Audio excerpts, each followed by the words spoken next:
নমস্কাৰ বন্ধুসকল, আপোনালোকক মোৰ নতুন ভিডিঅ' এটিলৈ স্বাগতম জনাইছোঁ।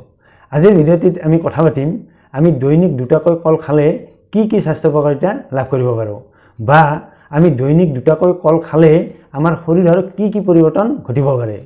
কল আমাৰ সকলোৰে এবিধ প্ৰিয় ফল। আচলতে আমাৰ শৰীৰৰ পৰিপুষ্টিৰ বাবে যিবোৰ পুষ্টিদ্ৰব্যৰ প্ৰয়োজন, সেই পুষ্টিদ্ৰব্যবোৰৰ বেছিভাগেই কলত পোৱা যায়। এক কথাত ক'বলৈ গ'লে কল হৈছে পুষ্টিৰ ভাণ্ডাৰ।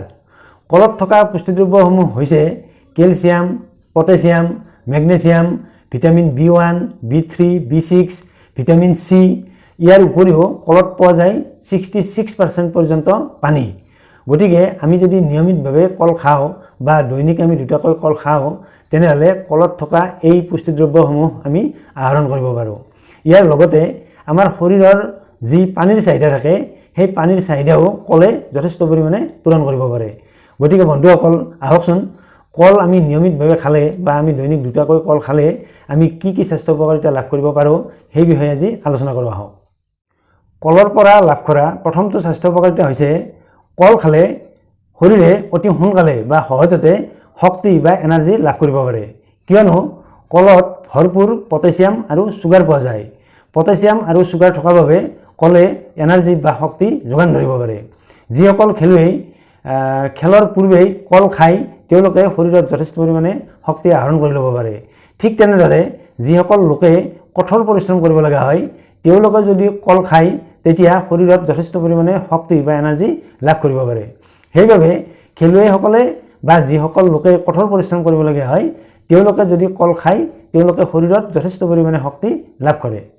নিয়মিতভাৱে কল খালে লাভ কৰা দ্বিতীয়টো স্বাস্থ্য উপকাৰিতা হৈছে কলে মানসিক উত্তেজনা নাইকিয়া কৰিব পাৰে। কলত এমাইনো এচিড, পটাছিয়াম, কেলছিয়াম আদি উপাদান যথেষ্ট পৰিমাণে থাকে বাবে কলে সদায় মানসিক উত্তেজনা, উদ্বেগ আদি নিয়ন্ত্ৰণ কৰি ৰাখিব পাৰে। গতিকে যিসকল লোকে এংজাইটিত ভুগি থাকে বা এংজাইটিত ভুগি থকাৰ ফলত তেওঁলোকৰ টোপনিৰ খেলিমেলি থাকে বা ৰাতি কমকৈ টোপনি হয়, তেওঁলোকে যদি নিয়মিতভাৱে কল খায় তেনেহ'লে তেওঁলোকৰ মানসিক উদ্বিগ্নতা বা ষ্ট্ৰেছ নাইকিয়া হৈ যায়, যাৰ বাবে টোপনিৰ সমস্যাও নাইকিয়া হৈ যায়। সেইবাবে যিসকল লোকৰ টোপনিৰ সমস্যা আছে বা এংজাইটিৰ সমস্যা আছে, তেওঁলোকে নিয়মিতভাৱে কল খাব লাগে। কলৰ পৰা লাভ কৰা তৃতীয়টো স্বাস্থ্য উপকাৰিতা হৈছে কলে আমাৰ হাৰ্টৰ সুস্থতা ধৰি ৰাখিব পাৰে, কিয়নো কলত যথেষ্ট পৰিমাণে পটাছিয়াম পোৱা যায় আৰু পটাছিয়ামে হাৰ্টৰ মাচুলবোৰ সুস্থ কৰি ৰখাত সহায় কৰে।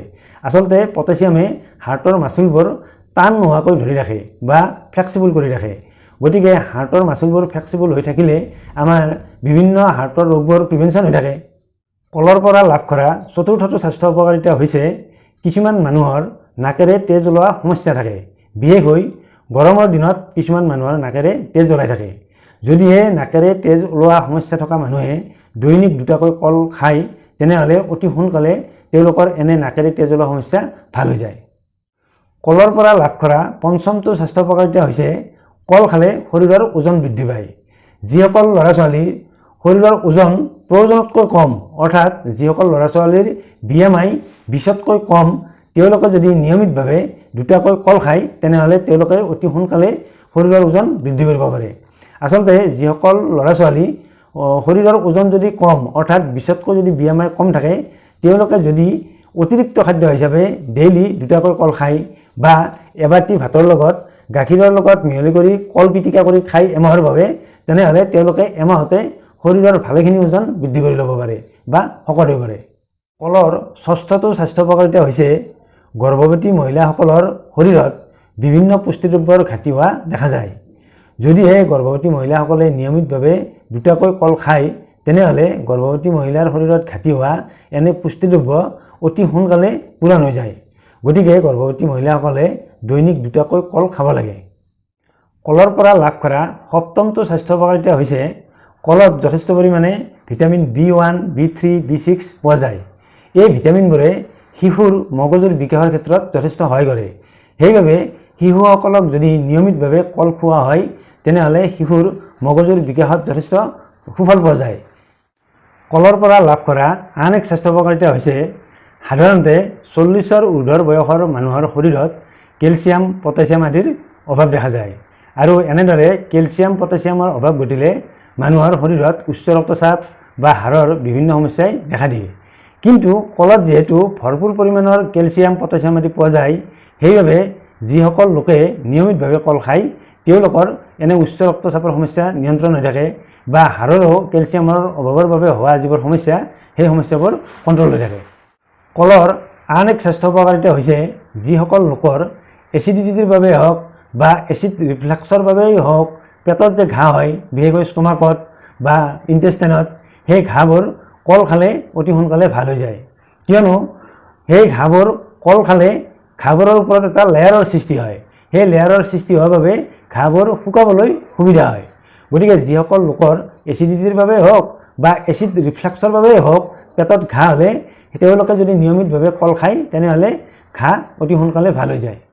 কলৰ অন্যতম স্বাস্থ্য উপকাৰিতাটো হৈছে যিসকল লোকে কনষ্টিপেশ্যনৰ নিচিনা সমস্যাত ভুগি থাকে তেওঁলোকে যদি নিয়মিতভাৱে দুটিকৈ কল খায় তেনেহ'লে তেওঁলোকৰ এনে কনষ্টিপেশ্যনৰ সমস্যা অতি সহজে ভাল হৈ যায়। কিয়নো কলত যথেষ্ট পৰিমাণে ফাইবাৰ পোৱা যায় আৰু এই ফাইবাৰে কনষ্টিপেশ্যনৰ নিচিনা সমস্যা দূৰ কৰাত যথেষ্ট সহায় কৰিব পাৰে। সেইবাবে যিসকল লোকৰ কনষ্টিপেশ্যনৰ নিচিনা সমস্যা থাকে তেওঁলোকে যদি নিয়মিতভাৱে দুটিকৈ কল খায় তেনেহ'লে তেওঁলোকৰ এনে কনষ্টিপেশ্যনৰ সমস্যা অতি সহজে ভাল হৈ যায়। এইখিনিতে কৈ থোৱা ভাল যে কলৰ পৰা আমি যথেষ্ট পৰিমাণে স্বাস্থ্য উপকাৰিতা লাভ কৰোঁ যদিও বা কল আমাৰ বেছিভাগৰে প্ৰিয় ফল যদিও যিসকল লোকে উচ্চ ডায়েবেটিছত ভুগি আছে তেওঁলোকে বেছিকৈ পকা কল কেতিয়াও খাব নালাগে। অৱশ্যে মাজে সময়ে এটাকৈ পকা কল খাব পাৰে যদিও দুটাকৈ আচলতে পকা কল খাব নালাগে বা বেছিকৈ পকা আমি যাক মজি যোৱা বুলি কওঁ তেনেধৰণৰ কল খাব নালাগে। কিয়নো মজা কলত বেছিকৈ চুগাৰ পোৱা যায়। গতিকে বেছি মজা কল খালে তেজত চুগাৰৰ পৰিমাণ আৰু বৃদ্ধি হোৱাৰ চান্স থাকে। বন্ধুসকল, দৈনিক দুটাকৈ কল খালে আমি কি কি স্বাস্থ্য উপকাৰিতা লাভ কৰিব পাৰোঁ সেই বিষয়ে কিছু কথা শুনিলে। যদিহে আমাৰ আজিৰ ভিডিঅ'টো ভাল পাইছে তেনেহ'লে ভিডিঅ'টিত লাইক এটা কৰিব। লগতে ভিডিঅ'টো আপোনালোকৰ লগ বন্ধুৰ মাজত শ্বেয়াৰ কৰিবলৈ অনুৰোধ জনালোঁ। লগতে যিসকল লোকে মোৰ ভিডিঅ' আজি প্ৰথমবাৰৰ বাবে চাইছে তেওঁলোকক মোৰ চেনেলটো ছাবস্ক্ৰাইব কৰি থ'বলৈ অনুৰোধ জনালোঁ। লগতে বেল আইকনটো প্ৰেছ দি থ'বলৈ অনুৰোধ জনালোঁ যাতে আমি ভিডিঅ' আপলোড কৰাৰ লগে লগে আপোনালোকে নটিফিকেশ্যন লাভ কৰে আৰু আমাৰ ভিডিঅ' সকলোতকৈ আগত চাবলৈ পায়। অন্য এটা ভিডিঅ'ত আপোনালোকক লগ পোৱাৰ প্ৰতিশ্ৰুতিৰে আজিলৈ সামৰিছোঁ। ধন্যবাদ।